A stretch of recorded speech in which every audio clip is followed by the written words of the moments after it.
It is a great honor and pleasure for me to be here in this Blue Lotus Temple and also to meet Bhante Sujata, one of my mentors, and then other venerable monks. It's quite difficult for me to reject the invitation Bhante Sujata usually make. I really have to accommodate his invitation, so that is why we took the trouble to drive all the way from Pittsburgh yesterday, together with Bhante Purna, the other resident monk in Pittsburgh Buddhist Center. So he also gave me a difficult topic. This is not a topic that I chose; it's a topic that he commissioned me to do. And so I have no choice. I had to prepare and to give the talk. During the time of the Buddha, there was one monk who was about to leave his monkhood. He was, considered a failure, and so the other senior monks thought that he is not very good in learning the Buddhist teachings, and particularly he was very bad with memory. So he was just about to leave the monkhood. But when the Buddha learned about this monk and Buddha asked him to come, and Buddha gave him a different kind of assignment. Buddha gave him a small piece of white cloth and asked him to rub the cloth again and again, while very carefully observing what is going to happen. So this monk, who was considered a failure, so about to leave the monkhood, got this piece of white cloth.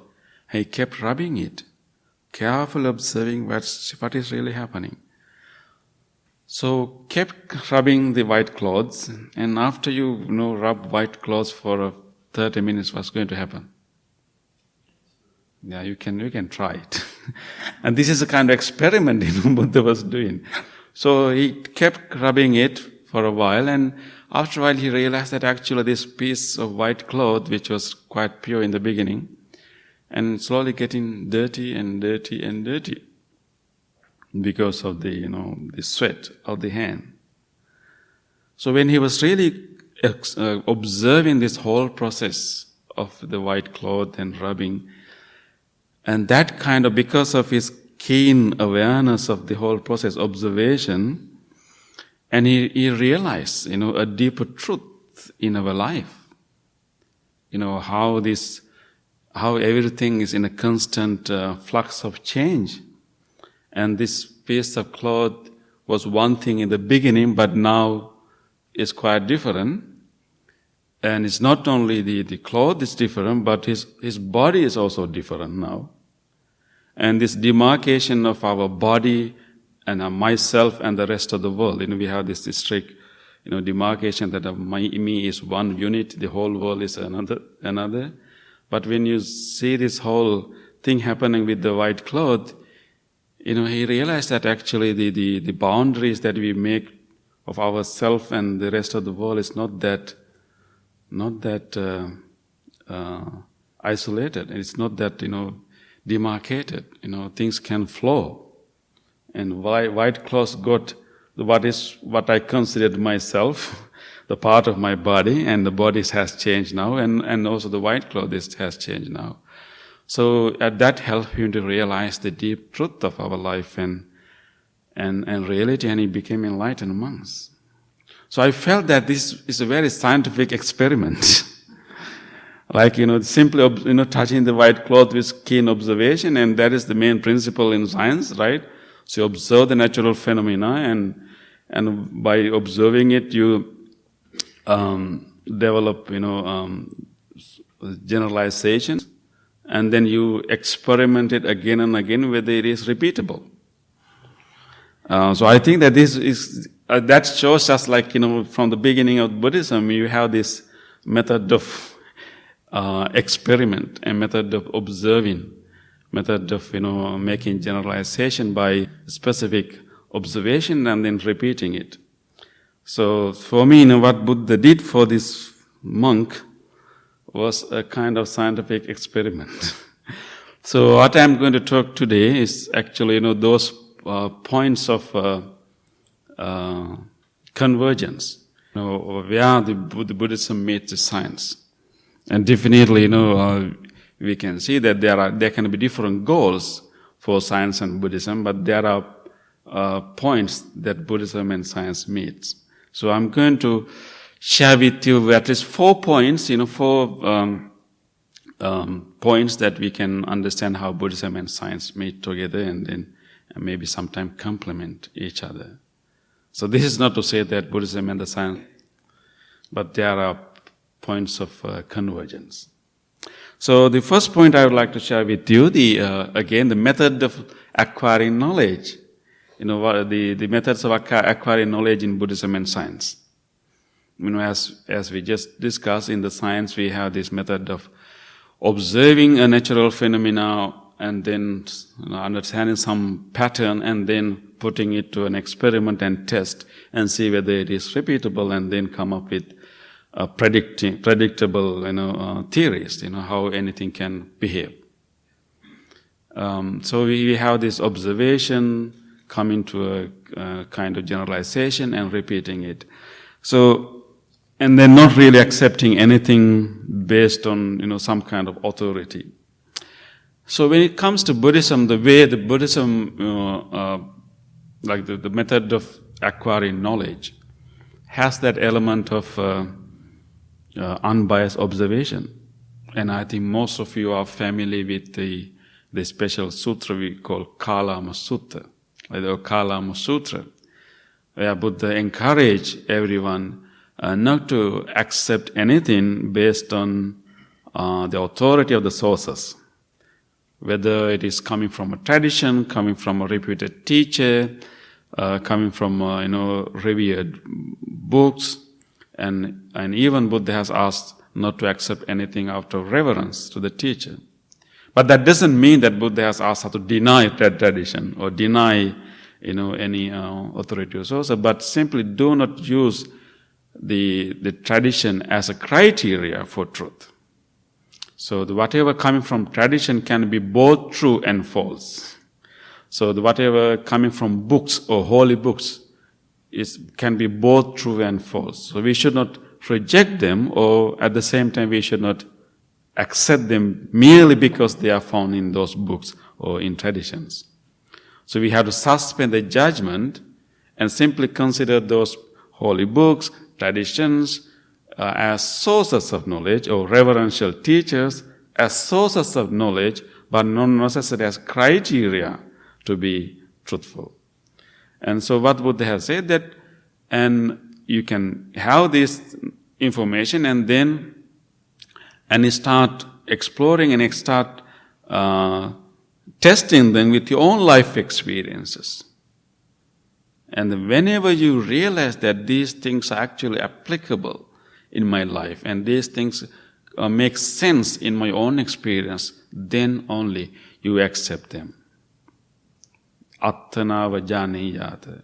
Whenever you personally experiences it and it makes sense to you, and then you can accept it. And that is the main advice you find in the Kalama Sutta. So in terms of gaining knowledge, acquiring knowledge, you have this this approach, critical approach, this unbiased approach, which is quite common with the science. And in fact, we have one Sanskrit stanza coming from Ghanaviha Sutta.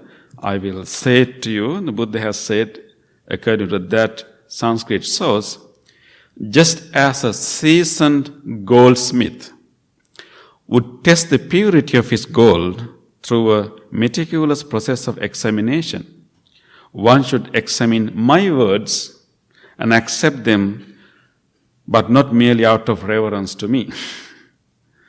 And Buddha said, even for my words, don't accept out of reverence to me. Of course, we can have a reverence of the Buddha, but in order to accept what he has said, Buddha has advised us to experiment it, just like a goldsmith will experiment the purity of the gold. So this is quite, similar to what we can find in the scientific method. And of course, when it comes to teachings of the Buddha, any teachings of the Buddha will not really bring us any benefits unless we experientially, verify for ourselves. Of course, it's a very rare chance, any individual person will be able to, falsify the teachings of the Buddha. But no teachings will be meaningful and useful unless we personally experience and verify it. So there are some similarities in that sense too. So that is one points of convergence.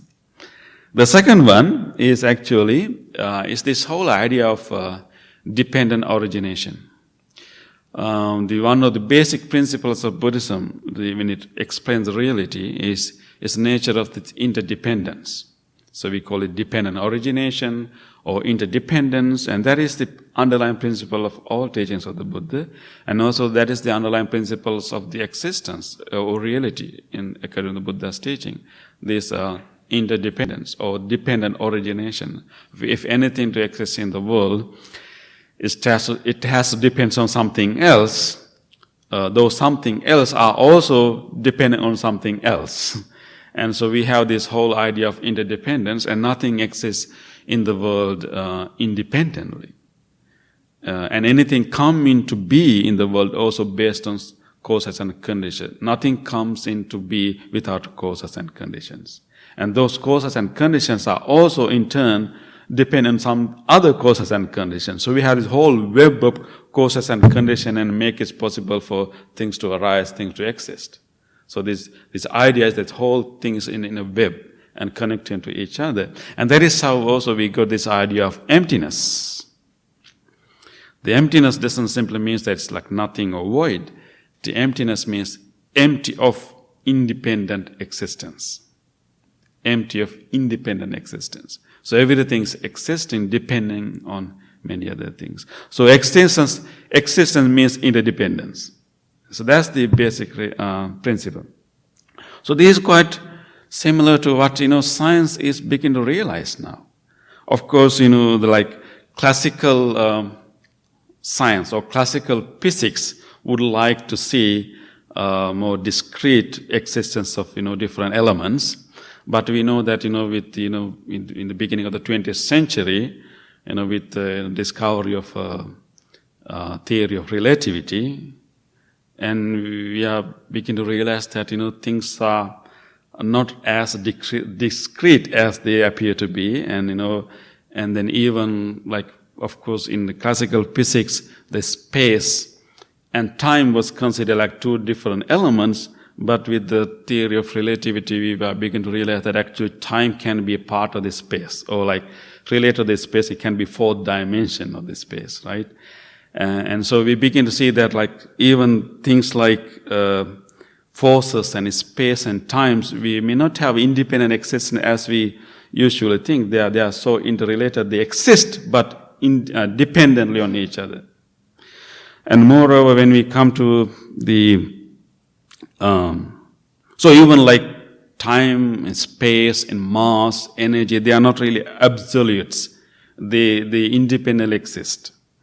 And when it comes to, of course, quantum level, like quantum physics, things are getting more interdependent, and of course it confused so many, theories of the classical physics.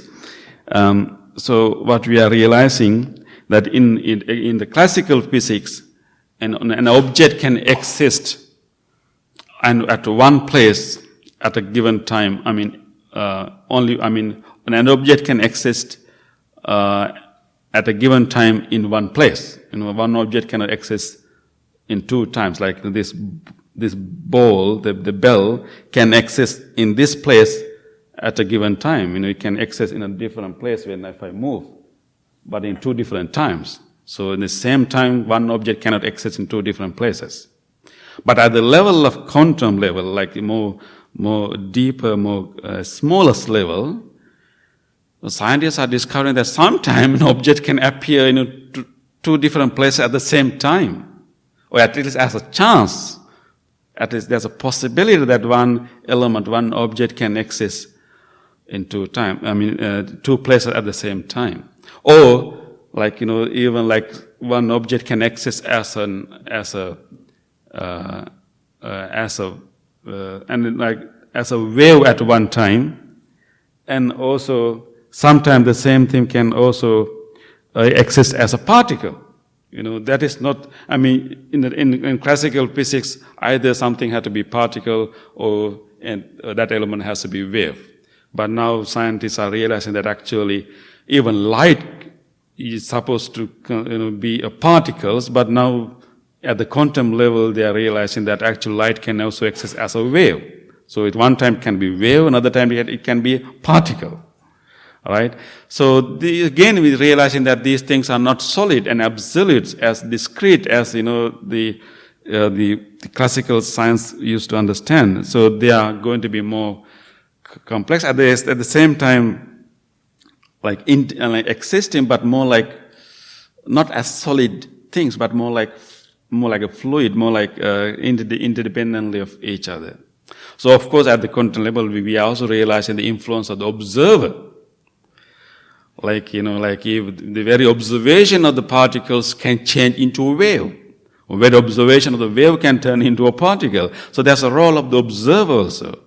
So it's difficult to establish a reality of objective reality, because the observation of the reality can change the reality also.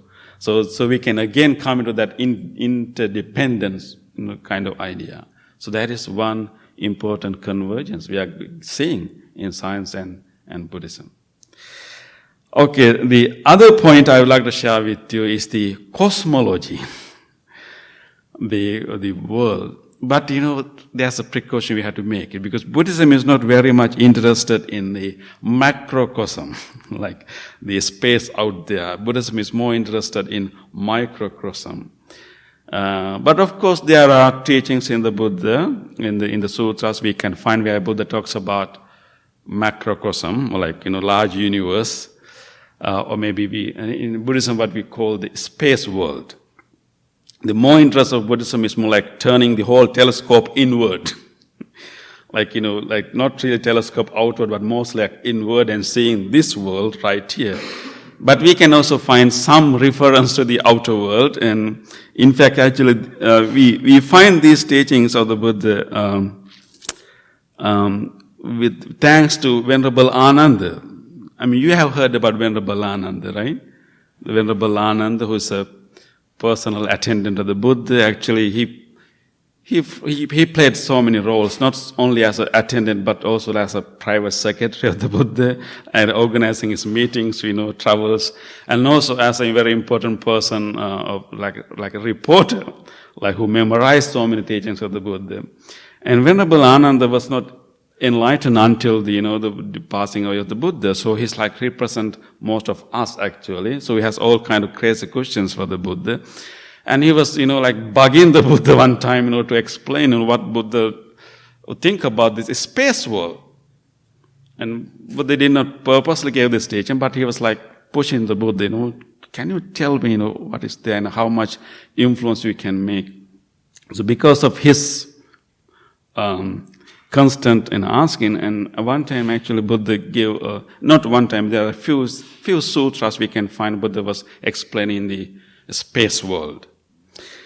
And what is really interesting is that, of course, until for centuries, human beings used to look at the world as a geocentric, conception of the universe. People thought that this earth is the center of the world, like a geocentric, and everything else rotate around the earth. That was the idea for centuries for human beings, until maybe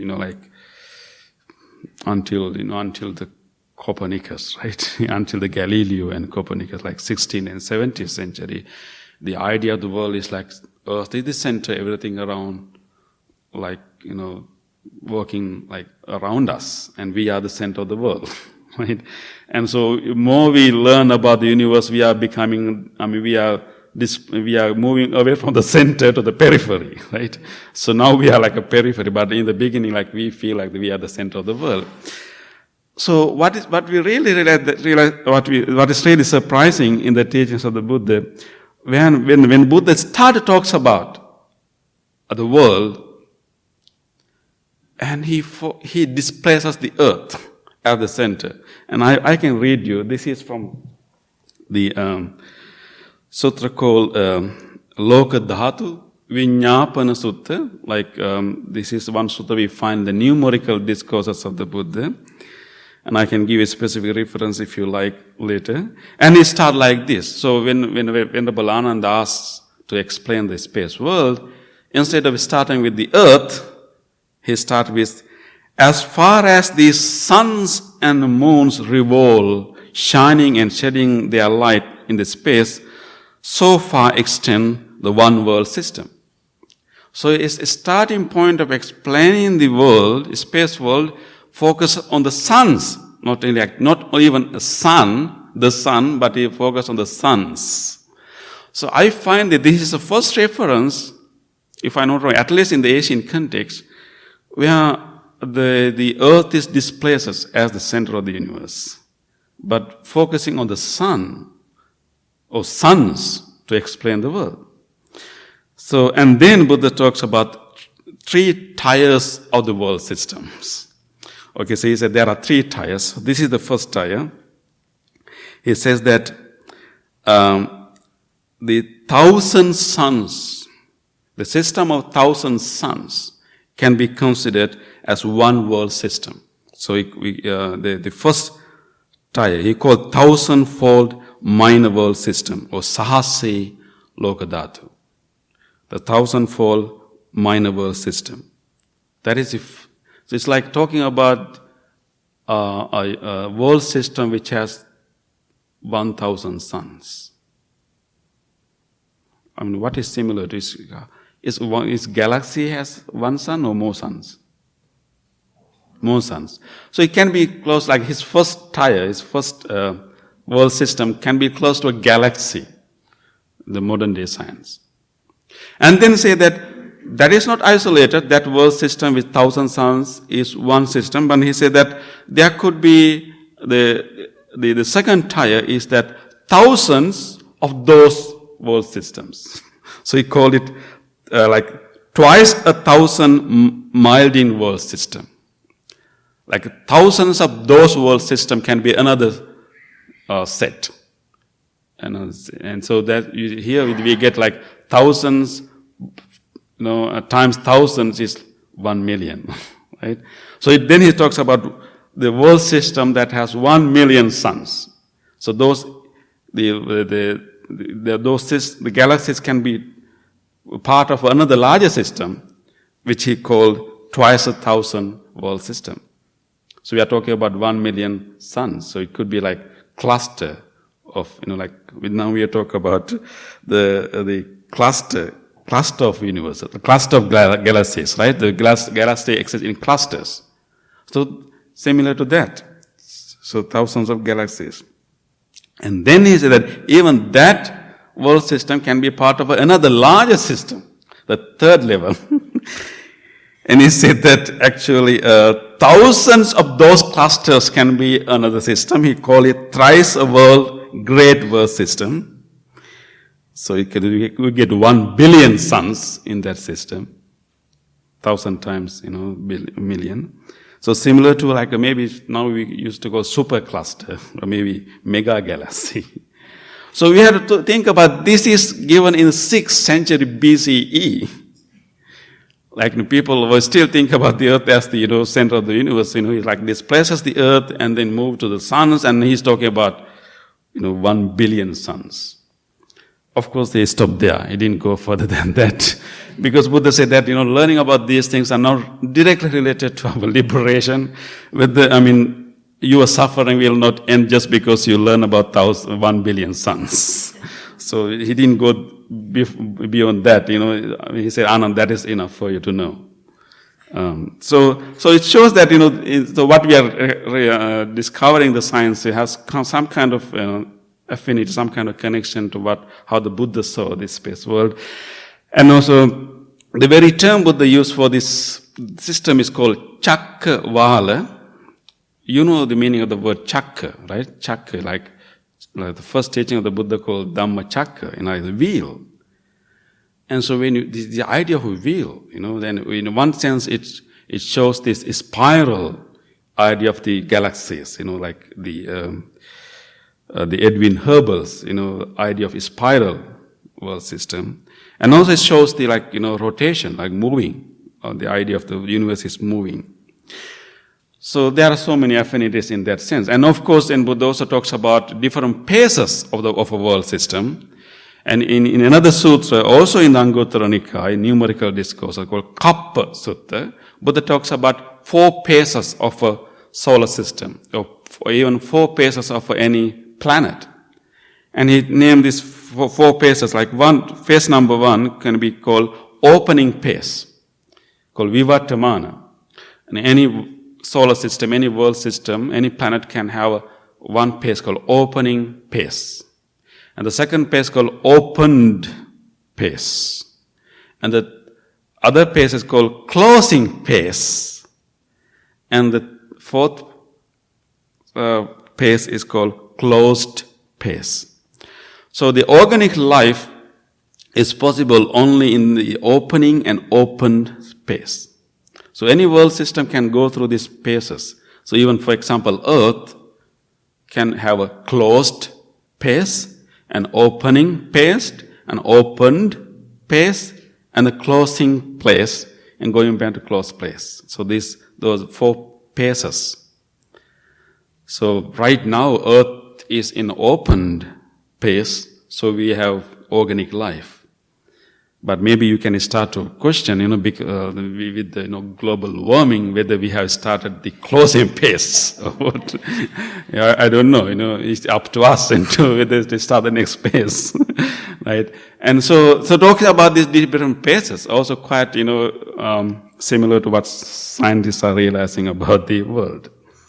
So this is quite similar to what we call psychical cosmology. Even like a Big Bang theory has this linear explanation that you have a Big Bang, then the universe start expand, ultimately collapse into black holes. But the idea of cyclical cosmology, it's not one system, can be psychical, Big Bangs and then black hole collisions and again Big Bang. So the Buddhist idea is more like a psychical. So that's about cosmology. But I think I'm more interested in talking about the other convergence, which is, we can call it psychology, like turning the telescope inward, and that is where the Buddhism has much to say about us. So, of course, the Buddhism shares with science that Buddhism start to study the mind quite critically, even the mind. So, but of course, the tools or techniques the Buddhism used to study mind is quite different from the science tools. In Buddhism, what we mainly use is called introspection, mindfulness, critical evaluation of the mental states, in insight, meditation techniques. So those are the wise reflections. Those are the techniques the Buddhism is using. Of course, in science, you usually use observation of others' behavior, and when it comes to study mind, science is more of observing the behavior, and of course later the brain mechanism and brain states. So what science is basically using a third-person perspective. Like you can only observe someone else's mind, not your mind. In science, scientific method always observing the minds of others through behavior or through brain states. But I think the Buddhist technique is a little different. We'll come to that later. It's by more like a first-person method, like you're observing the mind of yours, and then you make generalization of others. So there are 2 different approaches, but mainly the critical approach is the same. But I think one common thing between Buddhism and science when it comes to mind is that both Buddhism and science does not regard a permanent entity as mind. Like There's no, even in science and also in Buddhism, we don't recognize something like unchanging entity which we can recognize as mind. But Buddhism usually explains mind more as a flow, more as a process, rather than an entity, more as a process. So there is definitely a mental aspect here, but it's a flow, it's a process, rather than in one single entity that we can somehow pinpoint. So, and also the deep explanation of the mind, Buddhism explained that although we use the term mind as a noun, in Buddhist explanation of the mind, it's always explained, it's not really one thing. It's a function of multiple processes, even not one process. I think most of you are familiar with the teachings of the 5 aggregates, right? Can you impress me by telling all the 5? What is the first aggregate? Yeah, physical form. The second one, feelings, very good. The third one, perception, very good. The third one, the fourth one, mental formation, volitional formations, any kind of formation. The last one, yeah, congratulations, monks. They have taught you really well. I'm so impressed.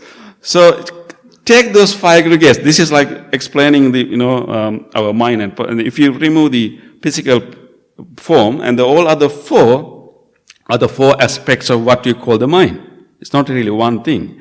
Sensation or feelings, like affective dimension, sensation, and the second one is perception, like cognitive aspect of it and how we form knowledge. The concepts, reasoning, and the third one is volitional formation or mental formations. That's more like habits, like more like a deliberative actions, cognitive aspect of it, and then as a result forming habits.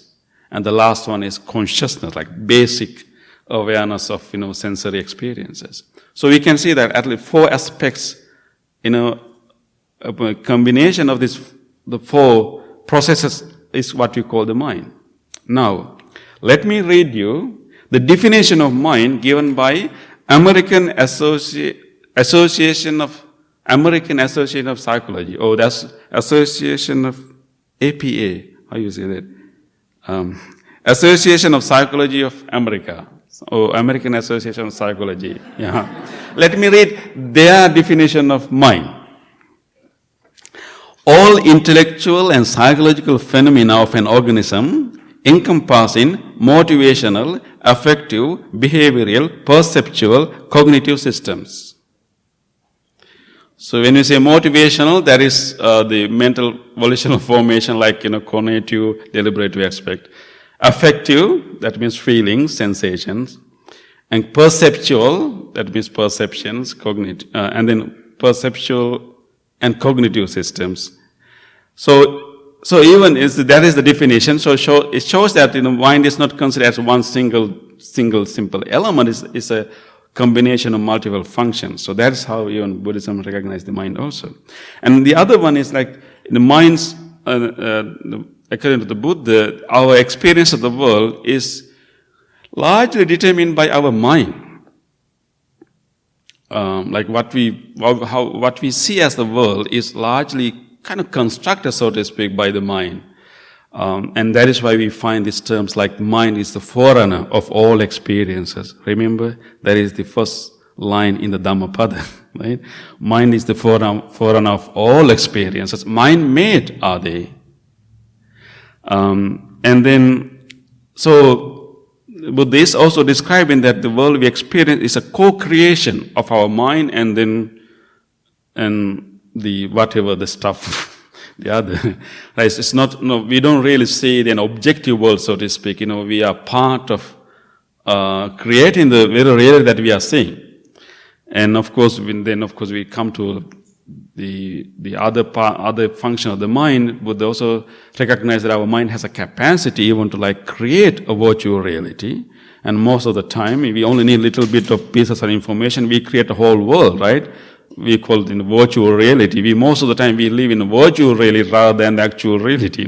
We have a special term for that called papancha, like a mental proliferation and then creating a virtual reality that does not exist, right? When you have an interview, when you are going for an interview, you can, along the way to interview, you can create a whole reality that you failed the interview, you lost the job and everything, right? Even without going to the interview. So we have that capacity too. But even in our normal, or rudimentary kind of experiences, our mind play an important role. But you know what now, neuroscience, what the neuroscience is recognizing that actually, and they also trying to see that even our post-sensory experience is largely a creation of our brain, in neuroscience.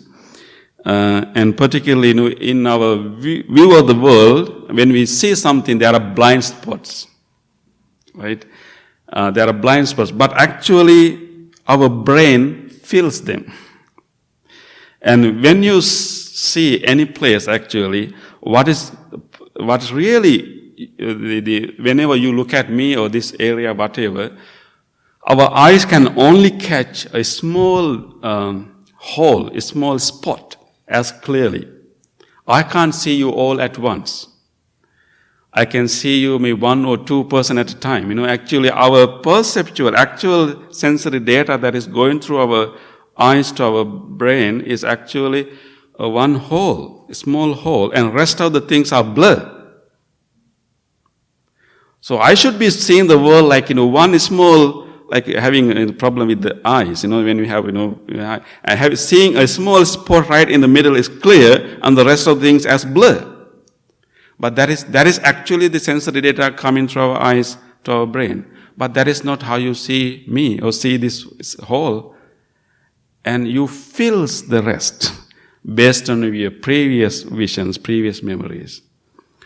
So all the time when you see the world, actually, we're actually getting the very little data, but the rest we construct. The brain constructs for us. Brain fills for us. So that is how we see the world. So instead, what we really see there is actually construct in the brain, according to neuroscience, which is exactly the same thing the Buddha has said. So in a way, according to neuroscience, our brain simulates the world. and that is exactly what, we find in the teaching of the Buddha too. Okay.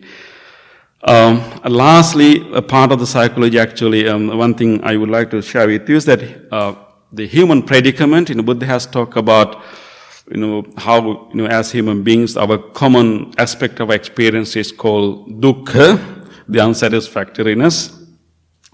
And this is a very common truth for everyone, and Buddha said that there is this feeling of unsatisfying is a result of a tendency in us, and it's not something wrong with the world, but actually how we perceive the world. And particularly he talks about the craving, the inner craving, or Buddha call it tanha, or thirst, this incessant craving for pleasure again and again, and not satisfying in any pleasure, but looking for repeated experience of pleasure. And that is the cause that creates the unsatisfactoriness. And then Buddha said the reason that we have this incessant craving is based on our basic misunderstanding of the world. We call ignorance. So there's a connection between ignorance and craving, right? Craving produces suffering, but the craving is there because we have basic misunderstanding of the world as permanent, fixed thing. So based on the avidya, or ignorance, and craving, we experience suffering. This is the basic teachings of the Buddha in the first noble truth and the second noble truth. And of course, third and the fourth are the solution for that, right? And what we are seeing here actually now, the evolutionary psychology, also realizing that, and what, I can introduce you one important scientist, evolutionary psychologist called Robert Wright. And Robert Wright wrote a book called Moral Animal about 10 years ago, and he said that I have a bad news to tell you. Because through the process of evolution, our brain is wired to keep us unsatisfied. Because that is good for the evolution. If you're simply satisfied with one pleasure, you will not strive to do it again and again, try to have other pleasures. That is not good for the evolution, because you will not be productive in the literal sense of the word. And if you be satisfied with one sexual pleasure or one sensual pleasure, you will stop pursuing other pleasures. So that is not good from the point of evolution. That doesn't help the good genes to go to the next generation. So therefore, he said that the whole process of evolution made our brain in a way that it doesn't allow us to feel satisfied. It wants us to be like crazy and going after the one pleasure after the other, one pleasure after the other. That is helping for somehow press our whatever's the fittest genes to the next generation. So the evolution, according to Robert Wright, is not kind to individuals. It simply want, to continue this species and even to making use of all individual beings for that whole purpose. And he said that our brain is wired not only to keep us unsatisfied, but it's also wired to mislead us or to deceive us, not seeing this reality. And then after after that is 10 years ago, and then maybe somehow we came to know about Buddhism also. And he realized that actually what Buddha had talked about the Four Noble Truths is exactly the same thing. We have this incessant yearning of sensual pleasures again and again, not satisfying with any sensory pleasure. And also we have this ignorance that feed this craving. And he realized that what they have realized through this evolutionary psychologists is the same as what Buddha is telling. But what he was so excited is about Buddha has recognized this human predicament, human problem. Buddha has also given a solution for this. And so he got so excited about it, and he said that the Buddhism is giving weapons for us at least kind of weapons to fight against these traits that we have got from our evolution. And through mindfulness, we can see the urges coming from our natural brain, wiring, but we can also change it if you want through using mindfulness. So, mindfulness meditation can make us aware of the feelings that natural selection used to shape our thought and action, and can help us to choose to accept their guidance or not. So it offers us an alternative way to be. If we, of course, you have to be, you have to train that part of the brain. So therefore, he got seriously excited. He wrote a book, 2017, called "Why Buddhism is True." That is the title of the book. But he was an evolutionary psychologist. He didn't written any books before that, but he purposely put that title. Maybe he wanted to sell more books. Yeah, why Buddhism is true in the evolutionary psychological perspective. So you can read that book. So those are the points of convergence I would like to share with you today. Obviously, I think our time is up, but there are also divergence too. One important thing and what important place that Buddhism and science can complement each other is actually bringing because Buddhism is so good in using techniques to use the first person's perspective to study the mind. Science is good at using the third person's perspective to study the mind. I think the mind, the very nature of the mind is very subjective. Without bringing the subjective aspect to it, I think we will not be able to fully comprehend the mind. So in this place, I think Buddhism and science complement each other. Using two different, techniques. If you also incorporate first-person perspective, the problem with science would be can we have a really rigorous rigorous technique? Can we really have objective data by simply observing one's own mind? I think Buddhism has enough techniques even to examine our own mind without being biased about it. So that will be a complement, maybe Buddhist contribution to the science. So let us keep practicing to rewire our brain. Yes. Thank you very much, for your patience. And he gave me a really difficult topic, so I had to talk a lot. But I think we can still have a few times for questions, right, Bhante? Yes. Okay. Yeah, I think now we realize that time is also not absolute. Yeah, so.